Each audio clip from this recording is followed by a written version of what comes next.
Namun Menteri Kesehatan di sejumlah negara rela mundur dari posisinya karena penanganan COVID-19 yang makin memburuk.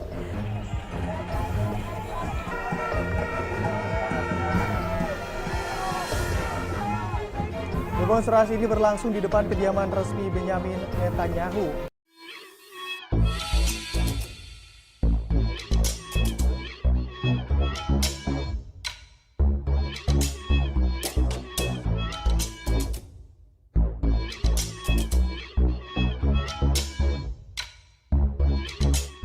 Tonton video ini sampai selesai agar Anda tidak gagal paham.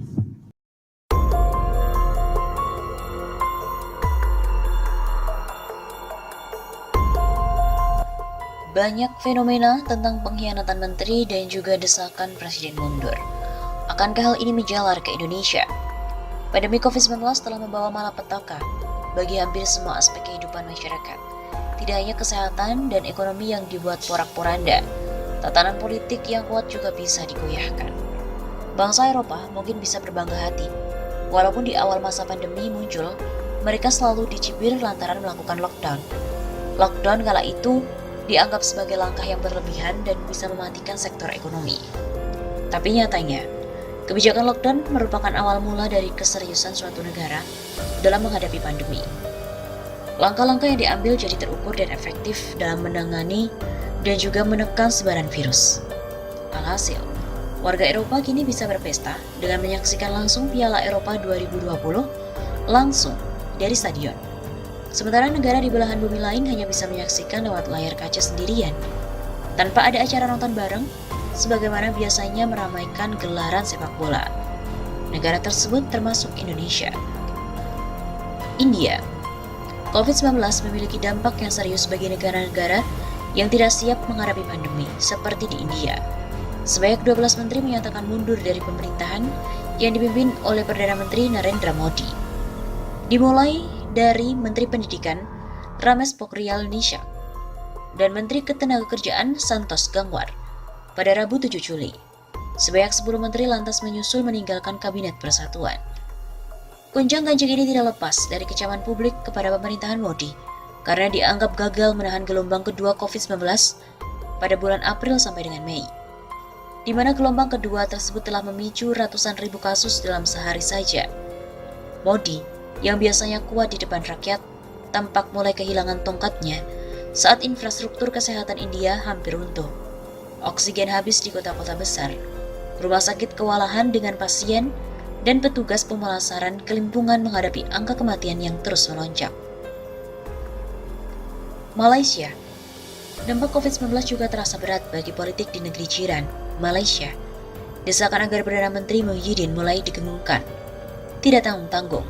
Desakan itu disampaikan langsung oleh Presiden UMNO, Ahmad Zahid Hamidi, usai pihaknya menggelar rapat Dewan Tertinggi. Desakan disampaikan karena Muhyiddin dianggap gagal memenuhi dua hal, yaitu Muhyiddin dinilai gagal memastikan aspirasi rakyat terwujud, dan gagal menangani pandemi COVID-19. Selain meminta Muhyiddin mundur, UMNO juga tegas menarik diri dari Koalisi Perikatan Nasional, koalisi yang mengantarkan Muhyiddin mengambil tampuk pimpinan negeri dari Mahathir Muhammad. Akibatnya, koalisi jadi goyah. Muhyiddin tidak lagi memiliki pasukan mayoritas di parlemen. Artinya Muhyiddin hanya tinggal menunggu waktu siapa yang akan menduduki kursinya. Brasil. Kemurkaan rakyat pada pemerintah meletup di Rio de Janeiro, Brasil. Puluhan ribu orang berkumpul di jalanan pada Sabtu 3 Juni yang lalu dan meneriakkan mundur Bolsonaro. Kemurkaan itu merupakan buah dari penilaian publik yang menganggap bahwa pemerintahan Presiden Jair Bolsonaro kacau balau dalam menangani pandemi COVID-19. Vaksinasi justru menjadi penyumbang amarah publik. Ini lantaran ada dugaan dana pembelian vaksin senilai 4,6 triliun rupiah ditilep. Orang-orang hanya akan turun ke jalan di tengah pandemi ketika pemerintah lebih berbahaya daripada virus. Begitu tulisan spanduk luapan kekesalan dari para pendemo. Akankah hal ini menjalar ke Indonesia? Efek domino kerap terjadi di saat kondisi yang terjadi hampir sama. Setidaknya fenomena Arab Spring bisa menjadi gambaran untuk melihat bagaimana sebuah efek domino terjadi. Di Indonesia, kondisinya tidak berbeda jauh dari yang dialami oleh India, di mana infrastruktur kesehatan hampir runtuh, oksigen langka, rumah sakit kewalahan, dan petugas pemulasaran kelimpungan. Wanti-wanti agar Indonesia tidak berubah menjadi negara gagal juga sudah disampaikan oleh Ketua Fraksi Partai Demokrat, Edi Baskoro Yudhoyono atau Ibas.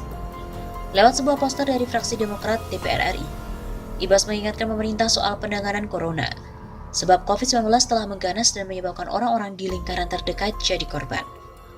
Sampai kapan bangsa kita akan terus begini? Jangan sampai negara kita disebut sebagai failed nation akibat ketidakmampuan negara menyelamatkan rakyatnya. Begitu ujarnya. Pernyataan tersebut tidak boleh dianggap sepele oleh pemerintah. Selain pesannya yang memang didasarkan dari apa yang diderita rakyat, sang penyampai pesan juga merupakan bagian dari penting dari partai politik yang pernah berkuasa di negeri ini. Semakin tidak boleh dianggap enteng lantaran sinyalemen bahwa partai-partai pendukung pemerintah akan berkhianat, seperti yang terjadi di India dan Malaysia juga muncul. Adalah mantan Wakil Ketua Umum Partai Gerindra Arief Puyono yang telah mencium benih-benih ketidakpuasan dan tanda-tanda ke arah pengkhianatan di kalangan Menteri Kabinet Joko Widodo. Ada indikasi mulai adanya dugaan benih-benih pengkhianatan terhadap Jokowi di Kabinet Jokowi dan lingkaran Jokowi. Kata sahabat Jokowi itu, pengkhianatan yang dimaksud adalah para menteri merencanakan untuk mundur lantaran pemerintah mulai mengalami krisis kepercayaan dari masyarakat. Arief Puyono juga memastikan bahwa Presiden Joko Widodo mencium tanda-tanda ke arah pengkhianatan di kalangan menteri. Atas alasan tersebut, dia meminta semua menteri untuk terus kompak dan bersama-sama menghadapi pandemi COVID-19. Ya, fenomena dampak COVID-19 di luar negeri harus membuat pemerintah sadar bahwa penanganan yang amburadul akan membuat gejolak politik. Tidak sekadar teriakan presiden mundur dari masyarakat yang biasa dianggap angin lalu, tapi juga berpotensi ada gerakan politik yang suatu saat dapat menggerogoti pemerintahan dari dalam. Mereka yang tadinya menjadi lingkaran utama bisa jadi melakukan pengkhianatan karena simpati publik yang sudah tidak lagi melekat pada pemerintah. Apalagi saat ini jelang pemilu serentak 2024. Partai-partai yang kini berkoalisi tentu mulai berpikir untuk menang, sekalipun harus putar arah menjadi lawan pemerintah.